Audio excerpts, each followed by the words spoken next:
Herzog came out and said there is no distinction between Hamas and the Palestinian people. So at that moment, I had to sit here in front of you and defend our people against Israeli genocidal mindset and genocidal aggression. You talk about genocide.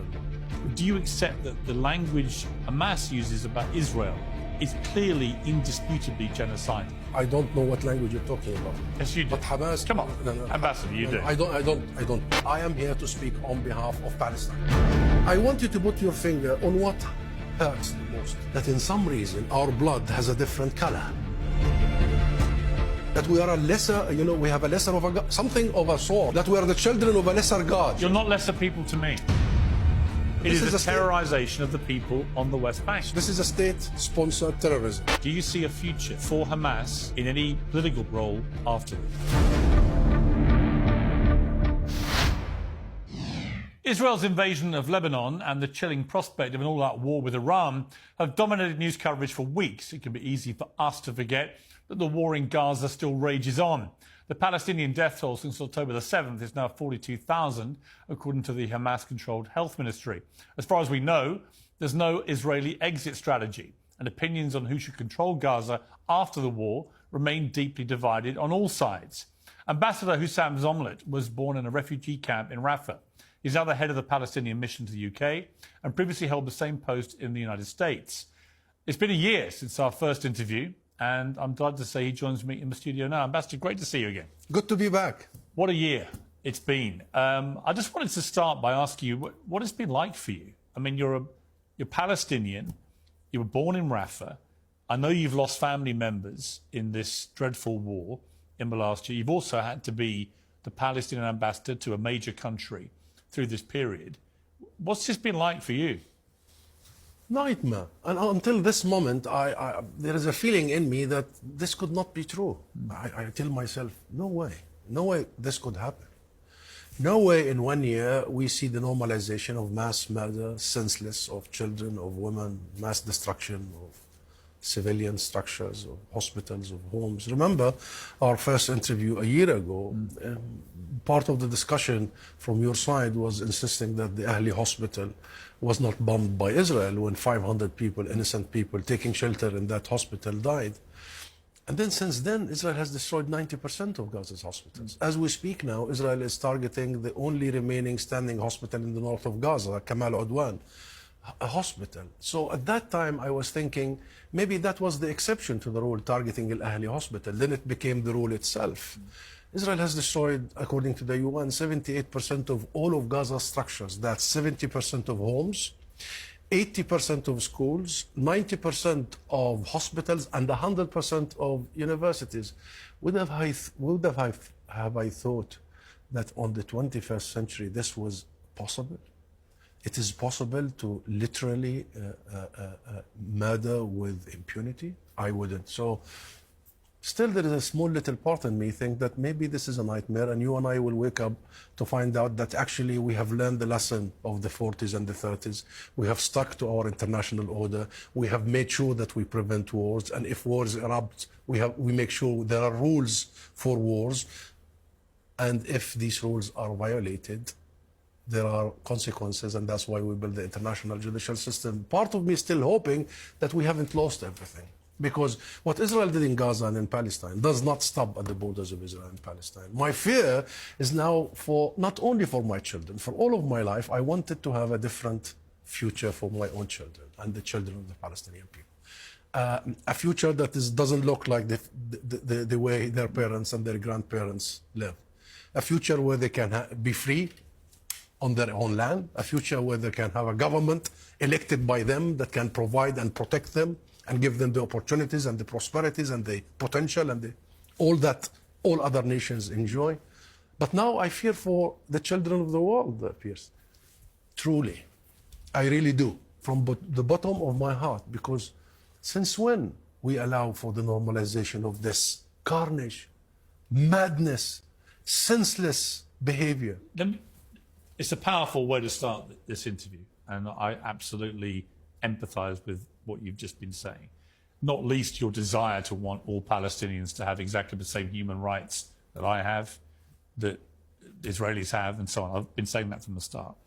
As you know, I've also had a position from the start that Israel had a right to defend itself.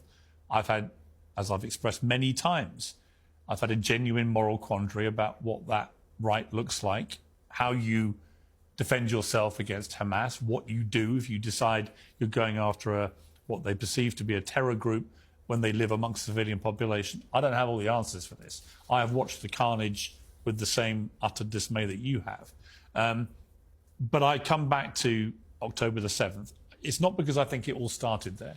I know it didn't. I know this goes back many decades. But the catalyst for what we've seen in the last year began on October the 7th. I think when we last met, it was about a week after what had happened. And I don't want to put words in your mouth. I can't remember exactly how you phrased it. But you were certainly saying, look, to understand why this has happened, you need to understand the history. You need to understand how people have been feeling. And almost that this was not inevitable, but it can be explained by the history. Now you've had a chance to really think about that. When you go back to October the 7th, what do you feel about what happened that day? Listen, Piers, we have been absolutely clear. I was clear with you. I have been clear with all other media outlets and in public engagements and private, and our position in general as the State of Palestine, the government of the State of Palestine, and the PLO is very clear. We do not condone in any way or shape targeting civilians from all sides. That's our strategy, that's our DNA, that's our national movement, that's our history. And look at the numbers. You will find out that our policies are backed by deeds, not just by words. So this isn't about that discussion. This was all about the world on the 7th have suffered from some sort of an amnesia where everybody just Snapchat that moment or snapshot that moment. And the whole world wanted just to focus on that moment, when in fact on the 6th of October, the UN released a report saying that that was the deadliest year for Palestinian children ever. 2023 before the 7th of October. What we were trying to do here and say is, hang on guys, history did not begin there. And the 7th of October did not happen in a vacuum. And you cannot just keep in this business of blaming the victim all the time because it doesn't serve the cause of peace and the cause of clarity. Let's zoom out a little bit. That's what we try to do.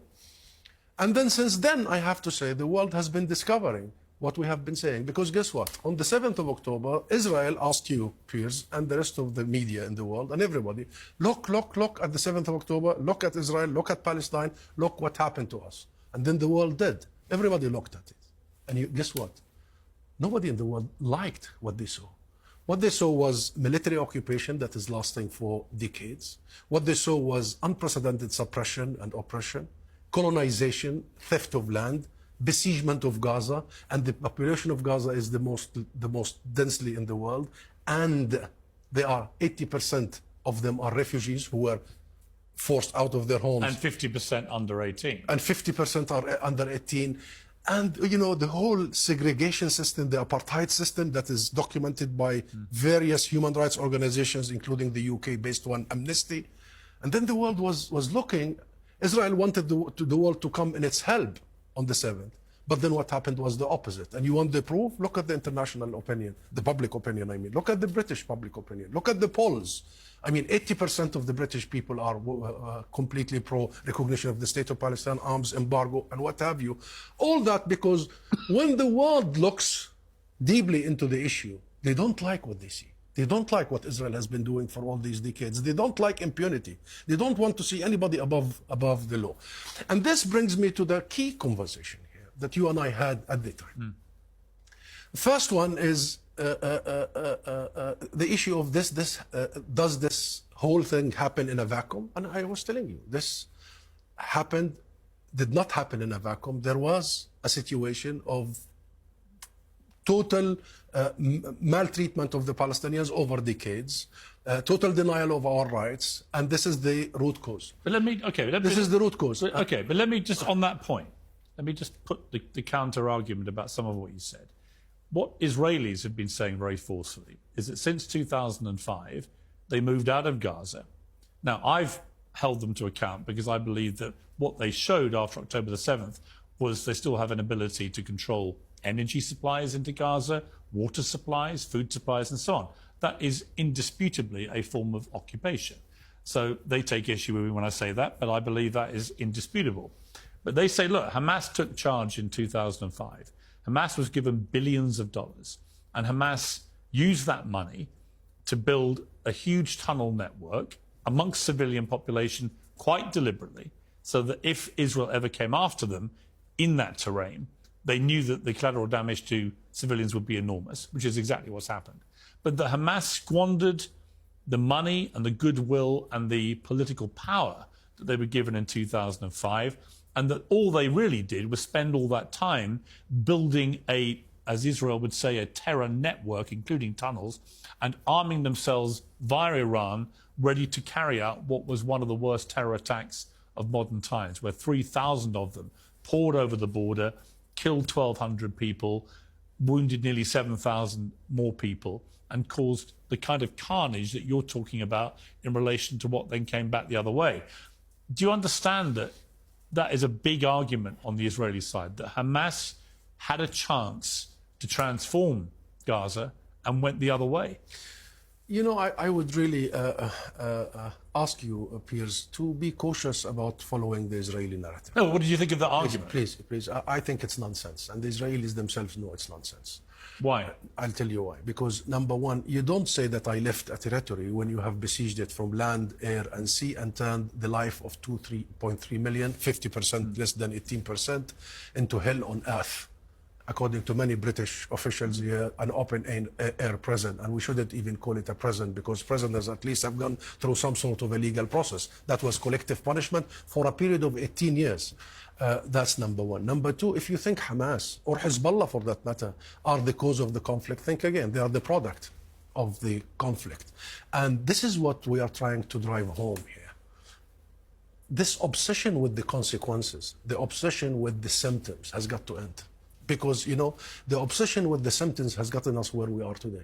This, what the ICJ now describe as plausible genocide. We have got to focus on the root cause. And then, okay, let's imagine, for the sake of the argument, that, you know, Hamas did what they did on the 7th of October.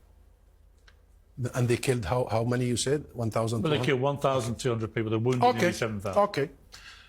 Israel, since then... We're not imagining that. That is what happened, right? You don't dispute that. Well, do you? Read Israeli newspapers, please, because, you know, sometimes even some Israeli newspapers are better than British newspapers, or American for that. But are you disputing that number of people were killed? No, I'm not. But many Israeli newspapers, very good investigative reports, came out to say that many of those people, particularly the civilians, were bombarded by their own military. Please go back to Haaretz and reports. This is not the conversation here. And the conversation is not to dispute any numbers, but to make sure that we do not follow the Israeli narrative blindly, because they have been wrecking and spreading propaganda and lies all along. But on that point on the point about Hamas, though, but spending the money they got in the way that they did. Let me answer you. Is that not a dereliction of their duty to their people? They received the money via Netanyahu. Yes. And if you ask Netanyahu why he did that, because he wants to break the backbone of the Palestinians. He wants to separate the PLO from Hamas. I get it. Okay, good. I understand that. Good that you understand. Yes. Good the world understands. It suited Netanyahu.